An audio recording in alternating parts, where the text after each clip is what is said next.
వేములవాడ రాజన్న ఆలయానికి సమ్మక్క సారలమ్మ జాతర ఎఫెక్ట్ ఏర్పడిందని చెప్పుకోవచ్చు. అయితే సుదూర ప్రాంతాల నుంచి భక్తులు అధిక సంఖ్యలో అయితే వేములవాడ శ్రీ రాయరాజేశ్వర స్వామివారి ఆలయానికి అయితే వస్తూ ఉన్నారు. రాజన్న ఆలయ అభివృద్ధి విస్తరణ పనుల నేపథ్యంలో రాజన్న భక్తుల సౌకర్యార్థం అయితే ఎల్ఈడి స్క్రీన్తో పాటు రాజన్న ఆలయ సంబంధించిన ప్రచార రథానికి సంబంధించిన దాని వద్ద ఎల్ఈడి స్క్రీన్లో రాజన్న దర్శనాన్ని అయితే అందిస్తూ ఉన్నారు ఆలయ అధికారులు.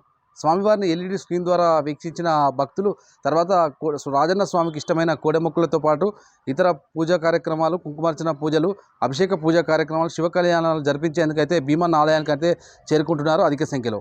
అయితే ఆనవాయితీ ఏంటంటే సమ్మక్క సారలమ్మ జాతర నేపథ్యంలో ముందుగానే వేములవాడ శ్రీ రాయరాజేశ్వర స్వామివారిని కుటుంబ సమేతంగా దర్శించుకొని మొక్కులు చెల్లించుకున్న తర్వాతే సమ్మక్క సారలమ్మను వనదేవతలైన సమ్మక్క సారలమ్మను దర్శించుకోవడం ఆనవాయితీగా వస్తుంది. భక్తులు కూడా దీన్ని విశ్వసిస్తున్న నేపథ్యంలో వేల సంఖ్యలో భక్తులు ప్రతిరోజు వేములవాడ శ్రీ రాయరాజేశ్వర స్వామివారి ఆలయంతో పాటు అనుబంధ దేవాలయం భీమేశ్వర ఆలయం, నగరేశ్వర ఆలయం, బద్దిపోచమ్మ ఆలయం, నాంపల్లి లక్ష్మీనరసింహ స్వామివారి ఆలయాలను అయితే కుటుంబ సమేతంగా భక్తిభావంతో దర్శించుకుంటున్న పరిస్థితి మనకు కనిపిస్తూ ఉంది. దీంతో వేములవాడ పట్టణం అంతా ఆ ఆలయంతో పాటు పరిసర ప్రాంతాలన్నీ భక్తులతో సందడిగా మారి రద్దీగా మారి దర్శనమిస్తున్నాయని చెప్పుకోవచ్చు. అయితే వేములవాడ శ్రీ రాయరాజేశ్వర స్వామివారి పుణ్యక్షేత్రం అనగానే మన అందరికీ గుర్తుకొచ్చేది కోడెముక్కులు. అయితే కోడెముక్కులను భీమన్న ఆలయంలో అందుబాటులోకి ఉంచడంతో అధిక సంఖ్యలో భీమన్న ఆలయాన్నిలో కోడెముక్కులతో పాటు ఇతర మొక్కులు చెల్లించుకొని భక్తులు ఆ భీమేశ్వర స్వామివారి భీమలింగాన్ని అయితే దర్శించుకుంటున్న పరిస్థితి మనకు కనిపిస్తూ ఉంది. ఈ నేపథ్యంలో అధిక సంఖ్యలో భక్తులు రోజు రోజుకు పెరుగుతున్న నేపథ్యంలో ఈ సమ్మక్క సారలమ్మ జాతర నేపథ్యంలో కూడా అన్ని పటిష్టమైన ఏర్పాట్లు భక్తులకు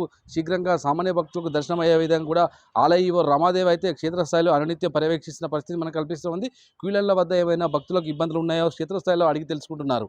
అయితే భక్తులకు మరింత మెరుగైన సౌకర్యాల కోసం కూడా అనునిత్యం ఆలయ అధికారులకు ఆదేశాలు జారీ చేస్తూ శీఘ్రంగా సామాన్య భక్తులకు దర్శనం అయ్యే విధంగా కూడా అందుబాటులో ఉంచుతున్నామని చెప్తా ఉన్నారు. అయితే ప్రత్యేకంగా చెప్పాలంటే పలుమార్లు అయితే 24 అవర్స్ కూడా రాజన్న భక్తులకు భీమన్న ఆలయంలో 24 అవర్స్ దర్శన అవకాశాలు కూడా కల్పించిన పరిస్థితి ఉంది. అయితే వేల సంఖ్యలో రోజు రోజుకు భక్తులు భీమేశ్వర స్వామివారితో పాటు రాజన్న స్వామివారిని దర్శించుకునేందుకు అధిక సంఖ్యలో రావడంతో ఆలయ పరిసర ప్రాంతాలను కూడా శుభ్రం చేసి ఈ లైటింగు, పార్కింగ్ స్థలంలో ప్రత్యేకమైన ఏర్పాటు కూడా చేశామని కూడా రాజన్న ఆలయ ఈవో రమాదేవి కూడా చెప్తున్న పరిస్థితి నెలకొంది.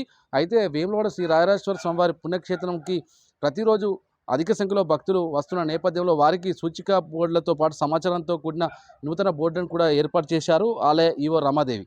అయితే ప్రత్యేకంగా రాజరాజేశ్వర స్వామివారి ఆలయం అనగానే సోమవారం రాజరాజేశ్వర స్వామివారిని దర్శించుకున్న భక్తులు మంగళవారం బద్దిపోచమ్మ తల్లికి బోనాల నైవేద్యాలు, పసుపు కుంకుమలు, క్షీరసాలను సమర్పించిన తర్వాత నాంపల్లి లక్ష్మీనరసింహ స్వామివారిని కూడా దర్శించుకొని అనంతరం కొండగట్టు ఆంజనేయ స్వామివారి ఆలయానికి అయితే కొందరు భక్తులు వెళ్తూ ఉంటారు. ఈ నేపథ్యంలో కుమరవెల్లి ఆలయానితో పాటు రాజన్న ఆలయాన్ని దర్శించుకున్న తర్వాత కొండగట్టు ఆలయాన్ని దర్శించుకోవడం ఈ సందర్భంలో భక్తులు కూడా విశ్వాసాన్ని వ్యక్తం చేస్తున్నారు. కోరిన కోరికలు నెరవేరిన తర్వాత కోడెముక్కులతో పాటు తలనీలాలు సమర్పించడం, కుంకుమార్చన పూజలు, రుద్రాభిషేకం, మహాలింగార్చన పూజా కార్యక్రమాలు, శివ కళ్యాణం పూజా కార్యక్రమాలు కూడా చేసుకుంటున్నామని కూడా భక్తులు చెప్తున్న పరిస్థితి నెలకొంది. అయితే కోరిన కోరికలు నెరవేరిన భక్తులు నెరవేరిన నేపథ్యంలో మొక్కులు చెల్లించుకునేందుకు వస్తే కొందరు భక్తులు అయితే తమ కోరికలు నెరవేర్చాలని కూడా మొక్కులు చెల్లించుకుంటున్న పరిస్థితి నెలకొంది.